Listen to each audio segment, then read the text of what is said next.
Hello दोस्तों, स्वागत है आप सभी का। तो आज से हम शुरू करने जा रहे हैं जो हमारा बिहार बोर्ड का 2024 में इंटरमीडिएट का एग्ज़ाम होने वाला है, उससे रिलेटेड जो इम्पोर्टेंट क्वेश्चन बनेंगे वो आपके लिए मैं यहाँ पे अवेलेबल कराऊँगा। ठीक है, तो चलिए शुरू करते हैं। यहाँ पे आप देख सकते हैं कि मैंने इंग्लिश के लिए कुछ पोयम लिया है और उनके ऑथर मतलब लेखक का नाम लिखा है। ठीक है, तो एक तरफ में आपको यहाँ पे देखने के लिए मिल रहा है कि ये पोयम है और इधर लेखक का नाम है। तो जो पहला पोयम है sweetest love I do not go, इसको जॉन डॉन ने लिखा है। ठीक है, दूसरा पोयम है सॉन्ग ऑफ माई सेल्फ, जिसको वाल्ट वाइटमैन ने लिखा है। ठीक है, तीसरा जो है हमारा now the leaves are falling fast, इसको W.H. ऑडेन ने लिखा है। चौथा ऑडी टू ऑडमन है, जिसको जॉन कीट्स ने लिखा है। पांचवा एपिताफ है, जिसको वाल्टर डी लॉमेयर ने लिखा है। छठा द सोल्जर है, जिसको रूपर्ट ब्रूक ने लिखा है। सातवां मैकाविटी द मिस्ट्री कैट को T.S. इलियट ने लिखा है। आठवां जो है फायर हाइमन, जिसको KKN दारूवाला ने लिखा है। नौवां जो है स्नेक, जिसको D.H. लॉरेंस ने लिखा है।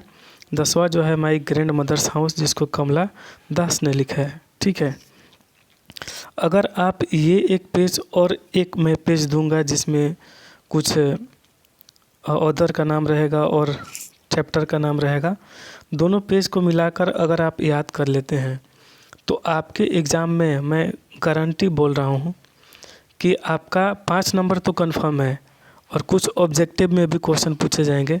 दोनों मिला करके 10 नंबर तक आपका कंफर्म ये केवल 2 पेज से आएगा। ये मैं लिख के दूंगा यहाँ पे। ठीक है, अगर आपको चाहिए तो आप मुझे फॉलो कीजिए, मेरे पे भरोसा कीजिए। यहाँ जो बता रहा हूँ बस सटीक बता रहा हूँ। ठीक है, ये एक पेज और एक पेज दूंगा, जिसको याद कर लेंगे आपका 10 नंबर पक्का हो जाएगा। चलिए थोड़ा कोशिश करते हैं कि आपको ट्रिक बता दें जिससे आपको याद रहे हमेशा के लिए। तो पहला है कि sweetest love I do not go, ठीक है, जिसको जॉन डॉन ने लिखा है। ठीक है, तो मैं कोशिश करता हूँ ट्रिक बनाने का कि जैसे कोई लड़का है किसी लड़की से सच्चा प्यार करता है, तो यहाँ पे जो लव वर्ड आ रहा है, ठीक है, लव देख रहे हैं, तो लव मतलब प्यार होता है। तो जब कोई सच्चा प्यार करता है और उसके बाद जब लड़की का शादी होने लगता है या फिर वो धोखा दे जाती है, जो आपको मानना है मान लो, तो आप क्या बोलते हो? जाने दो। ठीक है, आप बोलते हो जाने दो। मतलब जब किसी लड़की से प्यार हुआ, उसने धोखा दिया, तो आप क्या बोले? जाने दो, क्योंकि आपको तो सच्चा मोहब्बत था। तो जब प्यार हुआ मतलब कि स्वीटेस्ट लव हुआ। ठीक है, तो ये चैप्टर का नाम हो गया। जाने दो से रिलेटेड हो गया जॉन डॉन। ठीक है, थोड़ा सा आप प्रोनाउंस करके देखिए, जॉन डॉन मतलब जाने दो। ठीक है, दूसरा है सॉन्ग ऑफ माई सेल्फ।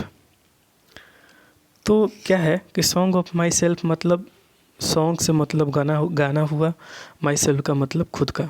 ठीक है, ये हिंदी वर्ड हो गया। इसको किसने लिखा? वाल्ट वाइटमैन ने।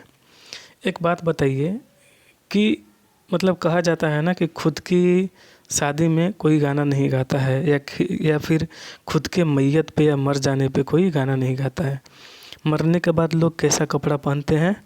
तो उजला वाइट शर्ट पहनते हैं। ऐसा कुछ धर्मों में रीति रिवाज है। तो इससे रिलेटेड है कि खुद के लिए गाना कब गाएगा कोई? कब गाएगा? जब मर जाएगा तब। मतलब कोई गा नहीं सकता है मरने के बाद, लेकिन एक थोड़ा सा ट्रिक जैसा बन जा रहा है कि वाइट मैन मतलब उजला कपड़ा कब कोई पहनेगा? जब खुद के लिए गाना गाएगा। तो सॉन्ग ऑफ माई सेल्फ को किसने लिखा? वाल्ट वाइटमैन ने। ठीक है, वाइटमैन से याद रखिएगा सॉन्ग ऑफ माई सेल्फ। तीसरा है कि now the leaves are falling fast. इसका मतलब कि नाउ मतलब अभी हुआ, लिव्स मतलब पत्ता, और फॉलिंग मतलब गिरना, फास्ट मतलब तेज़ी से। तो पत्ते क्या हो रहे हैं? तेज़ी से गिर रहे हैं। गिरने से क्या हो गया? पेड़ आधे हो गए। ठीक है, तो क्या है कि पेड़ से पत्ता गिरने के बाद कैसा हो गए? आधे हो गए। आधे से रिलेटेड आ रहा है ऑडेन। ठीक है, ऑडेन आधे। इस तरह से आप रिलेट करके याद कीजिएगा तो याद हो जाएगा। अब है ऑडी टू ऑटोमन, ठीक है, जिसको किसने लिखा है? जॉन कीट्स ने। तो ये थोड़ा सा आप याद कीजिएगा, यहाँ पे कोई ट्रिक बन नहीं रहा है, ऐसे बनेगा तो मैं बता दूंगा। ऑडी टू ऑटोमन को किसने लिखा? जॉन कीट्स ने। अगला है एन इपिताफ, इसको किसने लिखा? Walter D law mayor. देखो क्या है, इपिताफ का मतलब होता है जब कोई व्यक्ति मर जाता है तो उसका ऐसे कब्र बनाया जाता है, ठीक है। कब्र इस तरह से मान लो बनाया जाता है और यहाँ पे एक ठो ऐसे आकार में यहाँ पे कुछ लिखा रहता है, ठीक है। देखेंगे ये कब्र हो गया, कब्र के साइड में एक पत्थर होता है शिलालेख, उस पर कुछ लिखा हुआ रहता है उनके बारे में, उसी को इपिताफ बोलते हैं। तो ये एपिताफ कब है? मरने पे। तो एपिताफ थोड़ा सा ट्रिक ऐसे भी बन जाता है कि उसके पिता मरे, ठीक है, तो थोड़ा सा ट्रिकी लग रहा है। एपिताफ का मतलब क्या हुआ कि जब कोई मर जाता है तो उसका कब्र बनाया जाता है, ठीक है। तो मरने से क्या हुआ? मेयर, ठीक है, वाल्टर डी लॉ मेयर। एपिताफ से मतलब किसी के पिता मर गए तो क्या बना? कब्र बना, ठीक है। इस तरह से याद रखिएगा रिलेट करके तो याद रहेगा। अगला है सोल्जर। आप ऐसे याद रखिएगा कि रूपर्ट ब्रूक नाम का एक सोल्जर था, ठीक है। तो सोल्जर को किसने लिखा? रूपर्ट ब्रूक ने। सातवां है मिस्ट्री कैट। मिस्ट्री कैट मतलब इसको किसने लिखा? टी.एस. इलियट ने। तो कैट और इलियट दोनों के बीच में टॉट आ रहा है, ठीक है। तो मिस्ट्री कैट और इलियट दोनों रिलेटेड है, तो कैट इलियट। तो ऐसे आप रिलेट करके याद रखिएगा कि जो मिस्ट्री कैट वाला चैप्टर है उसको किसने लिखा है? टी.एस. इलियट ने लिखा है, ठीक है। आठवां बहुत इंटरेस्टेड है, फायर हाइमन को किसने लिखा है? केकियन दारू वाला। चलो थोड़ा सा मजाकिया तौर पे इसको बनाते हैं। फायर, आग कब लग सकता है? आप देखे होंगे कि कुछ अल्कोहल होते हैं जिसमें आग लग जाती है, मतलब दारू वाला क्या करता है? आग लगाता है, ठीक है। जो दारू पीने वाला है दारू में आग लगाता है। इस तरह से याद रखना कि आग लगाना, तो आग से क्या होगा? फायर, ठीक है। तो फायर मतलब आग हुआ। फायर हाइमन, आग लगाने वाला कौन है? जो दारू पीने वाला है, दारू वाला जो है। तो इस तरह याद रहेगा कि फायर हाइमन जो किसने लिखा है? केकियन दारू वाला ने। अगला जो है स्नेक। स्नेक को किसने लिखा है? डी.एच. लॉरेंस ने। स्नेक और लॉरेंस ये दोनों रिलेट करके याद रखिएगा। अगला है माई ग्रैंड मदर हाउस। इसको किसने लिखा है? कमला दास ने। मतलब मेरे दादी जी का घर, ठीक है। या फिर ऐसे लिखिएगा कि कमला के दादी का घर, ठीक है। तो इस तरह से याद रहेगा कि जो दादी का घर है उसको किसने लिखा है? कमला दास ने। तो इस तरह से आप रिलेट करके पूरे को याद कीजिएगा, ठीक है। नहीं याद होने पे आप कमेंट कीजिएगा, मैं बता दूंगा। तो चलिए, जैसा कि मैंने बोला था कि जो ये पोयम है ये किस तरह का पोयम है, ये सवाल पूछा जाता है आपके एग्ज़ाम में।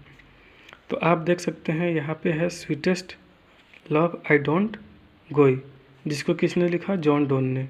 ये किस तरह का है? लिरिकल पोयम है, ठीक है। अगला है सॉन्ग ऑफ माई सेल्फ, जिसको वाल्ट वाइटमैन ने लिखा है। ये भी कैसा है? लिरिकल है। Now the leaves are falling fast, W.H. Auden ने लिखा है। ये भी किस तरह का पोयम है? लिरिकल पोयम है। अब इसके लिए मैंने ट्रिक बनाया है कि प्यार में जब कोई गिरता है तो गीत गाता है। तो प्यार से मतलब लव हुआ, गिरने से फॉलिंग हुआ, ठीक है, और गीत से सॉन्ग हुआ। तो जब प्यार में जब कोई गिरता है तो गीत गाता है, इससे क्या बना? लव से बना स्वीटेस्ट लव आई डोंट गोई, ठीक है। ये चैप्टर का नाम हो गया, ठीक है। अगला है गिरना, फॉलिंग। तो कहाँ है? Now the leaves are falling fast, तो ये फॉलिंग हो गया, ठीक है। और सॉन्ग किस में है? Song of my self. तो ये जो पोयम है, तीनों पोयम कैसा है? लिरिकल पोयम है। अगर आपको एग्ज़ाम में पूछेगा कि जो सॉन्ग ऑफ माई सेल्फ है ये किस तरह का पोयम है, तो हम क्या जवाब देंगे? ऑब्जेक्टिव में चूज करेंगे लिरिकल, ठीक है। अगला है ऑडी टू ऑटोमन, जिसको किसने लिखा है? जॉन कीट्स ने। ये कैसा है? देखो इसके नाम में ही ऑडी है, तो इसे याद करेंगे कि ये जब पूछेगा कि इस तरह का पोएम है तो हम इसमें क्या टिक लगा कहेंगे? ऑडी। ठीक है। अगला है एन एपिताफ। एन एपिताफ को हमने ठीक से बताया था कि जब कोई मर जाता है तो क्या बनाया जाता है? कब्र बनाया जाता है, और उसमें कैसा गीत गाया जाता है? शोक वाला गीत। ठीक है। तो एलगी, अगर पूछेगा कि एन एपिताफ किस तरह का पोएम है तो एलगी पोएम है। ठीक है, एलगी। और किसने लिखा है? वाल्टर डी लामियर ने। तो एलगी का मतलब क्या होता है? शोक गीत। ठीक है। तो एन एपिताफ जब पूछेगा किस तरह का पोएम है तो एलगी है। अब देखिए द सोल्जर पूछेगा ये किस तरह का पोएम है, तो ये सोनेट है, वार पोएम है और पैट्रियोटिक है। तीनों में से कोई एक लगा सकते हैं। देखो सोनेट का मतलब होता है कि जो 14 लाइन का, केवल 14 लाइन का जो पोएम होता है उसको सोनेट बोला जाता है। ठीक है। तो 14 लाइन के पोएम को क्या बोला जाता है? सोनेट बोला जाता है। अगर आपसे पूछेगा कि द सोल्जर किस तरह का पोएम है तो आप बताएंगे क्या? सोनेट है। या फिर बताएंगे कि वार पोएम है, लड़ाई झगड़े वाले। सोल्जर कैसे होते हैं? लड़ाई झगड़े करने वाले। कहने का मतलब ये नहीं, जब किसी एक देश से दूसरे देश के बीच युद्ध होता है तो कौन लड़ता है? सोल्जर लड़ता है। तो वही है कि वार पोएम है। ठीक है। वार मतलब युद्ध, याद रखिएगा, वार मतलब युद्ध होता है। पैट्रियोटिक मतलब देशभक्ति। अब सोल्जर के अंदर तो देशभक्ति कूट कूट के भरा रहता है, ये भी आपको मालूम है। तो सोल्जर को किसने लिखा है? रूपर्ट ब्रूक ने। ठीक है। चलिए अगला है आपके पास 7वां नंबर का, जो मैकेविटी द मिस्ट्री कैट। इसको किसने लिखा है? टी.एस. इलियट ने। ये तो आपको हमने बताया ही। ये कैसा है पोएम? ये जो पोएम है आपको देख सकते हैं, ये ह्यूमरस पोएम है। मतलब जो बिल्ली है, जैसे जब हम कभी खाते हैं तो देखते हैं कि हमारे सामने बिल्ली आ गई तो आके सामने बैठ जाती है। उसमें क्या रहता है? संतुष्टि रहता है, संतोष रहता है कि हाँ, हम इसके खाने के बाद भी हमको कुछ मिलेगा। तो हाँ, तो हम क्या बता रहे थे कि जो मिस्ट्री का मतलब क्या होता है?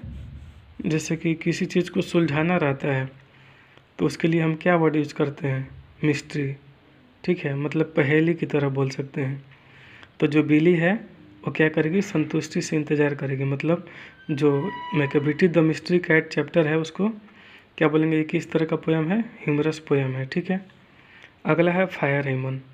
फायर हेमन मतलब आपको बताया था मैंने कि फायर हेमन को केकियन दारू वाला ने लिखा है।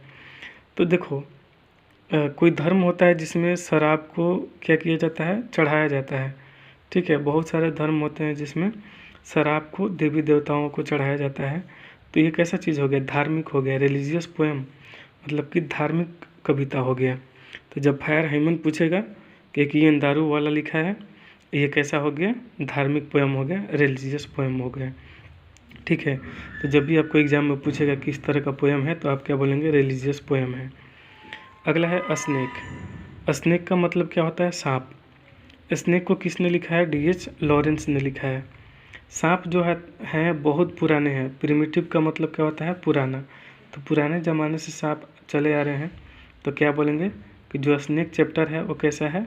कैसा पोएम है? प्रिमिटिव पोएम है। अगला है माई ग्रैंड मदर्स हाउस। ठीक है। मेरी जैसे कि आपको ट्रिक में मैंने बताया कि कमला के दादी का घर। ठीक है। तो माई ग्रैंड मदर्स हाउस को जो है कमला दास ने लिखा है, और ये एक तरह का ऑटोबायोग्राफी पोएम है। ठीक है। आत्मकथा। ऑटोबायोग्राफी का मतलब आत्मकथा होता है। तो ये किस तरह का पोएम है? ऑटोबायोग्राफी पोएम है। ठीक है। ये आत्मकथा है। कमला दास ने क्या लिखा है? आत्मकथा लिखा है, माई ग्रैंड मदर्स हाउस। तो आज के लिए इतना ही, फिर मिलेंगे अगले वीडियो में। तब तक के लिए थोड़ा सा लाइक, सब्सक्राइब और शेयर कर दीजिए। जो समझ में नहीं है कमेंट कीजिए, कमेंट करके मेरे से पूछिए। इस तरह से आप रिलेट करके याद रखेंगे तो अच्छा रहेगा। जितना मैं बता रहा हूँ उतना याद रखिए, इससे 100% आपके एग्ज़ाम में 10 नंबर का क्वेश्चन आएगा। मैं आपको क्वेश्चन भी कराऊंगा अगले पार्ट में।